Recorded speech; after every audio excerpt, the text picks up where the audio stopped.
J'espère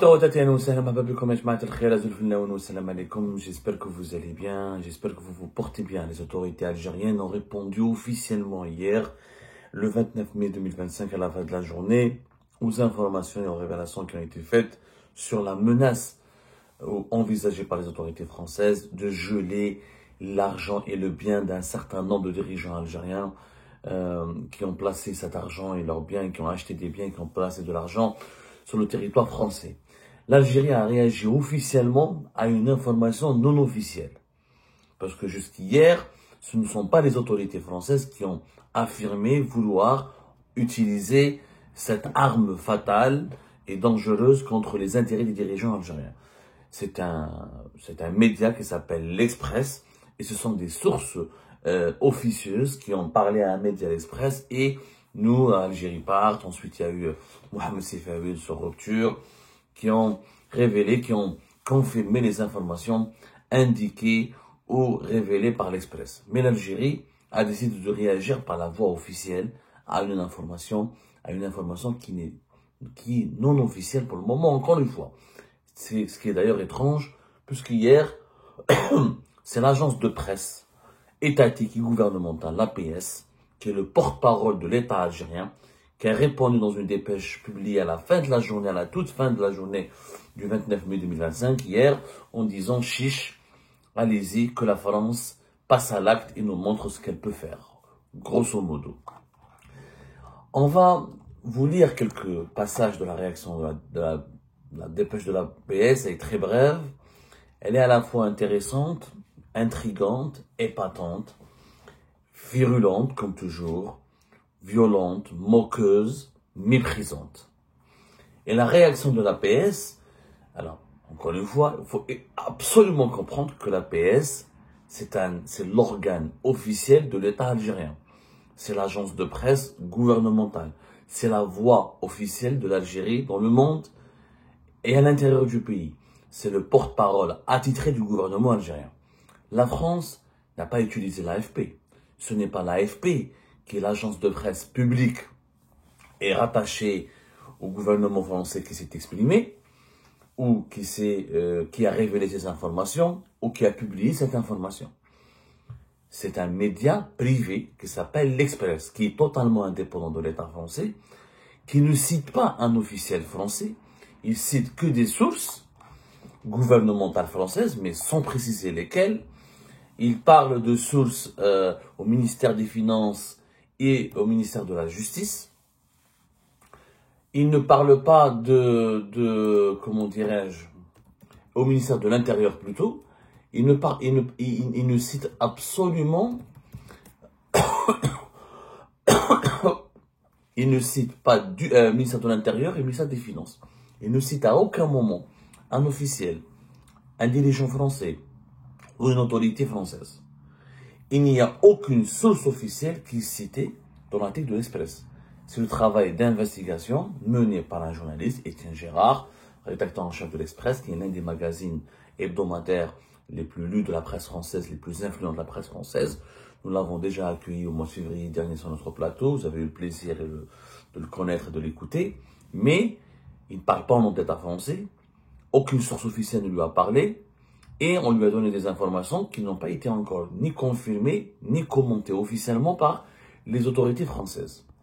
Les autorités algériennes n'ont pas pris le soin d'attendre une réaction, une confirmation de la part des autorités françaises. Elles ont réagi très rapidement le jour même de ces révélations. Le jour même où l'Express a publié son article vers la fin de la journée du 28 mai 2025. En réalité, l'APS a été instruite de réagir le 29.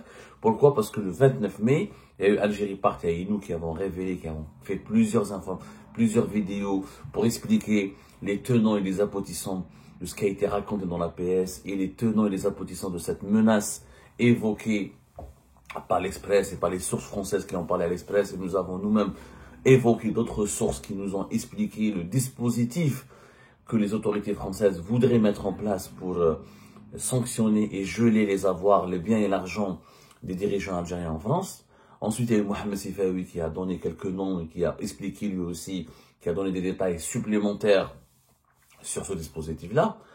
Et visiblement, je crois savoir que s'il n'y avait pas nous et Mohamed Sefaoui qui avons parlé de cet article de l'Express et qui n'ont pas approfondi les informations de l'Express, qui ne les ont pas encore expliquées et contextualisées et mises en valeur, je crois que l'APS, l'État algérien, le régime algérien n'aurait pas réagi. En réalité, la réaction de l'APS, et je vais vous la lire, je vais vous donner un aperçu assez global sur cette réaction, démontre que les dirigeants algériens ont paniqué. C'est l'effet de la panique. Ça a semé un vent de panique au sein du régime algérien. Et c'est pas normal. Comment se fait-il qu'un État répond à un article de presse? Un État répond à un autre État. Un État répond à une source officielle.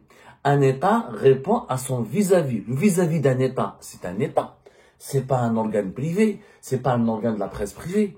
C'est la réaction de l'APS avait été publiée par un média privé, genre Chorouk, Nahar, tout sur l'Algérie, un média privé. Ça peut se comprendre. Les dirigeants algériens ont répondu à l'Express, à Abdou Samar, à Algérie Part, à Mohamed Sefaoui, à Ben Zdera et à d'autres qui ont parlé de ce sujet par le biais d'un organe privé, par un journal privé, par un média privé. C'est faisable. Ce journal privé aurait cité des sources sûres ou des sources proches du régime ou du gouvernement ou de la présidente de la République et il aurait donné la réponse des dirigeants algériens à l'Express et à ces révélations. Mais là, c'est l'APS. C'est que les dirigeants algériens ont voulu répondre officiellement aux autorités françaises, pensant que ce sont les autorités françaises qui ont instrumentalisé l'Express pour les déstabiliser. Donc en réalité, les dirigeants algériens, à travers leurs réactions totalement maladroites, ils s'avouent déstabilisés. Ils ont dévoilé leur grande déstabilisation. Ils ont été réellement déstabilisés. Ils ont été paniqués, déstabilisés, ils ont été titillés, ils étaient clairement énervés, ils étaient très touchés et déstabilisés. Sinon, ils n'auraient pas réagi. Et mon ami, je n'ai jamais vu l'Algérie dans toute son histoire, depuis l'indépendance de l'Algérie, avant l'existence de la presse privée et après l'existence de la presse privée. Quand ce n'est pas une source officielle qui accuse l'État algérien, qui s'en prend à l'État algérien, à ses dirigeants, qui critique ses dirigeants, ou qui remet en cause la légitimité ou la moralité de ses dirigeants, ce n'était pas à l'État algérien de répondre. L'État algérien n'a jamais passé son temps à répondre à des titres de la presse privée. Il y a pour cela une presse privée algérienne, il y a des journaux écrits, il y a des télévisions, il y a des sites électroniques en Algérie qui peuvent se charger de cette mission et qui peuvent être mobilisés par des sources officielles pour répondre, pour délivrer des messages bien précis à des officines, comme parle, parce que la PS parle d'officines, à ces sources françaises ou à ces sources étrangères qui attaquent ou qui s'attaquent aux dirigeants du pays. Mais mobiliser la PS, cela signifie quoi? Cela signifie que les dirigeants étaient encore une fois déstabilisés, saisis, inquiétés, touchés et qu'ils avaient voulu répondre pour défier la France et qu'ils avaient voulu répondre pour montrer leur force, leur supposée force, pour montrer leur supposée force et leur supposée union et qui sont solides, leur supposée solidité. C'est ça le message réel que l'on peut interpréter cette réaction. Encore une fois, je rappelle, je précise, les informations de l'Express et les informations que nous avons évoquées nous-mêmes et qui ont été évoquées par Mohamed Sefaoui dans Rupture et par d'autres qui nous ont repris, et par d'autres qui ont parlé de ce sujet plus tard, ne s'appuient pas sur des déclarations officielles des autorités françaises, ni sur des sources officielles des autorités françaises. Les autorités françaises ne pour le moment fait aucune déclaration, n'ont pris aucune position sur ce dossier. Premièrement, en Algérie, là, c'est l'APS qui répond. Et que dit l'APS? Elle dit chiche, voilà, elle lance un défi. Selon l'APS, les autorités algériennes lancent un défi aux autorités françaises et leur demandent bien de publier cette liste des dirigeants algériens qui possèdent des avoirs et des biens et de l'argent en France. Lisons d'abord l'APS. Sans donner le moindre signe de ressaisissement, qui est pourtant de mise, les officines françaises poursuivent la gestion des relations algéro-françaises par des fuites organisées de manière bien malhabile. Hier, c'était au tour de l'Express de faire état d'une décision française qui serait en préparation, visant à geler les avoirs d'officiels algériens en réponse au refus d'Alger de reprendre ses ressortissants frappés de l'obligation de quitter le territoire français. Il est aussi question, selon cette fuite, de geler le patrimoine d'officiels algériens en France pour une interdiction d'accès à leur propriété ou à d'autres biens. La gestion par la France de sa relation avec l'Algérie n'est jamais descendue aussi bas. Elle n'a jamais tutoyé autant d'amateurisme. Elle n'a jamais atteint ses sommets dans le manque de sérieux. Encore une fois, tout cela porte la marque distinctive de responsables français qui n'ont que l'Algérie pour viatique politique. Moi, je ne comprends pas. Est-ce que ce sont les responsables français qui ont écrit l'article de l'Express? Est-ce qu'il y a un seul responsable français qui a été cité dans l'article de l'Express? Donc demain, si à chaque fois qu'un média français sort une information qui n'est ni confirmée, ni commentée officiellement par le gouvernement français, l'APS et l'État algérien s'amusent à répondre et à critiquer et à tourner en dérision cette information, je pense que le manque de sérieux, le manque de rigueur et l'amateurisme est malheureusement du côté de l'Algérie, n'est pas du côté de la France. Soyons raisonnables. L'Express est un média privé. Et encore une fois, il n'a aucun lien, ni de près, ni de loin, avec le gouvernement français. Dans l'article de l'Express, il n'y a aucun responsable français qui parle. Comment l'APS, sur quoi elle se vend, sur quoi elle se fonde, l'APS, pour dire, ah non, que ces fuites, portent la marque distinctive du responsable français. Sur quoi on se base? Où sont les preuves? Où sont les indices pour faire une telle affirmation? Ça n'a pas de sens. Deuxièmement, on parle pas de c'est pas des fuites, ce sont des informations révélées. Est-ce qu'elles sont vraies ou pas vraies? C'est au gouvernement français de les démentir ou de les confirmer, ce qu'il n'a pas fait pour le moment. On parle de fuites. S'il y a eu des documents qui ont été publiés, c'est ça les fuites. Les fuites concernent quoi? Les fuites concernent une information officielle, confirmée ou en cours de déroulement. Et les fuites concernent surtout des documents.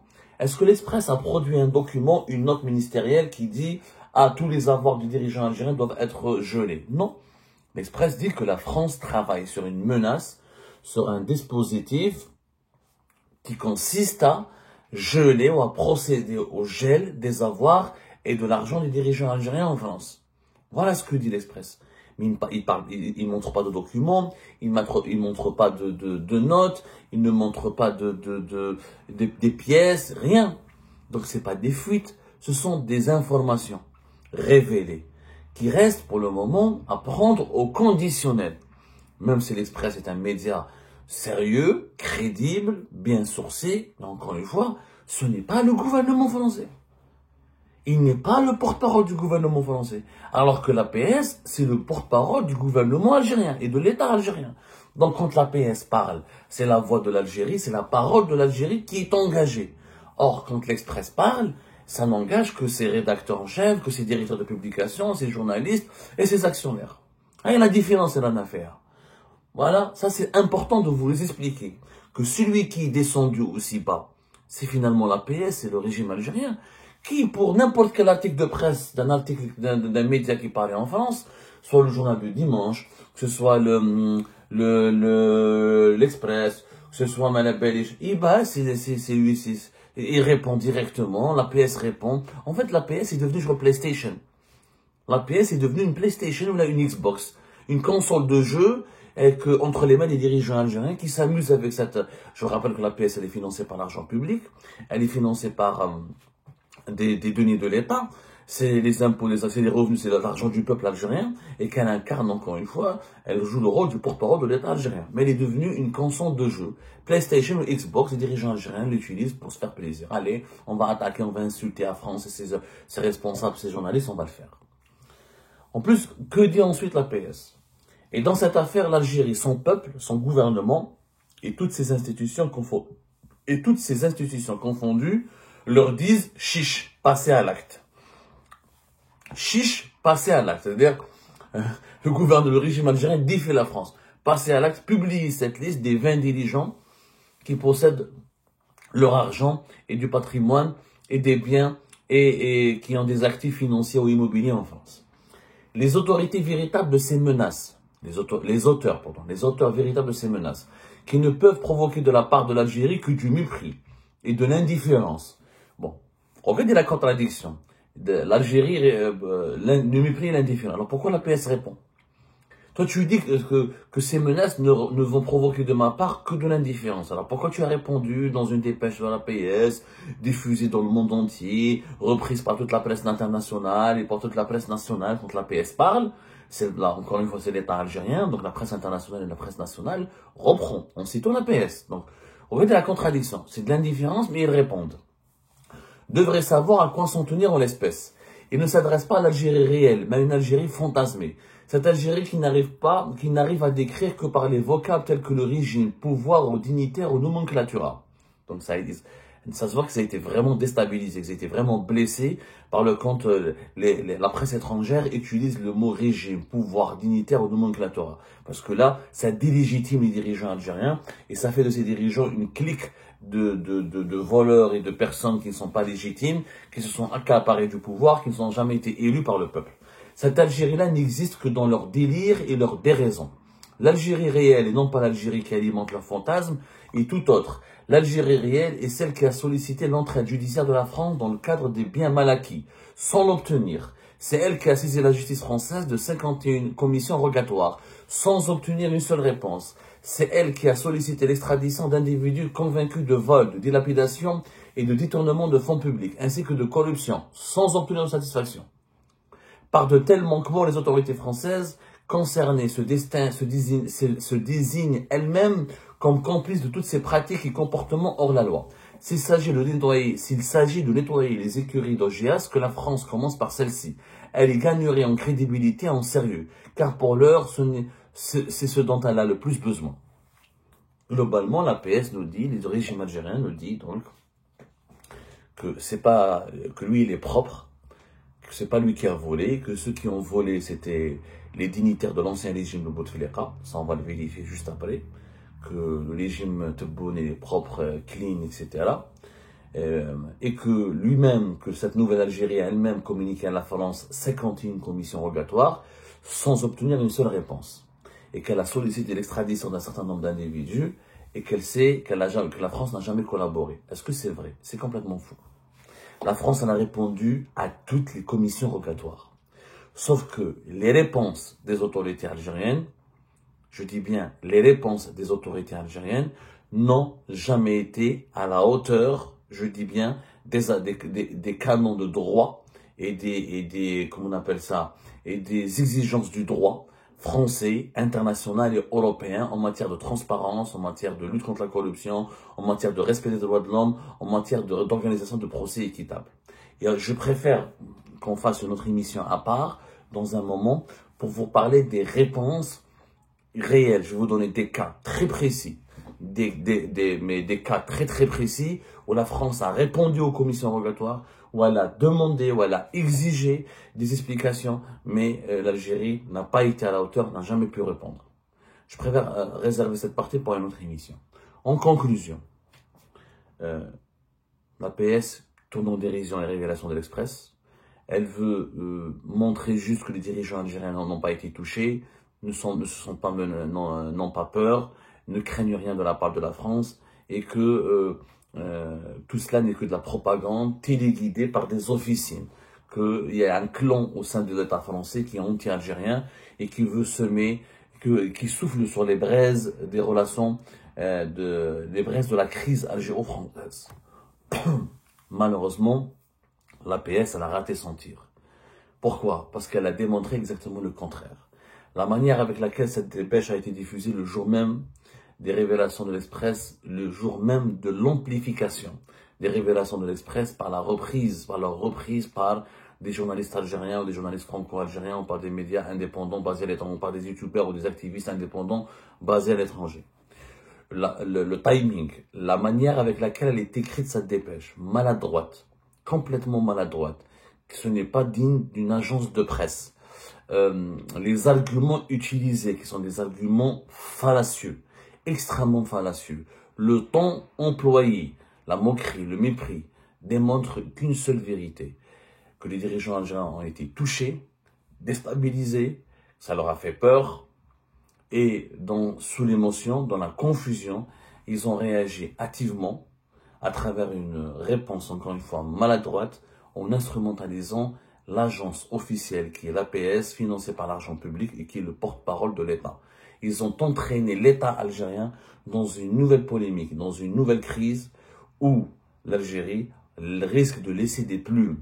Parce qu'on ne parle pas cette fois-ci d'expulsion, d'extradition, de laisser-passer consulaire. On ne parle pas d'un sujet d'interprétation d'un sujet qui peut ouvrir à de libres interprétations. Là, on parle de faits très très graves. On parle de cacher de l'argent à l'étranger, de dissimuler de l'argent à l'étranger, d'acheter des biens à l'étranger. On parle de corruption, on parle d'enrichissement illicite à des fins personnelles.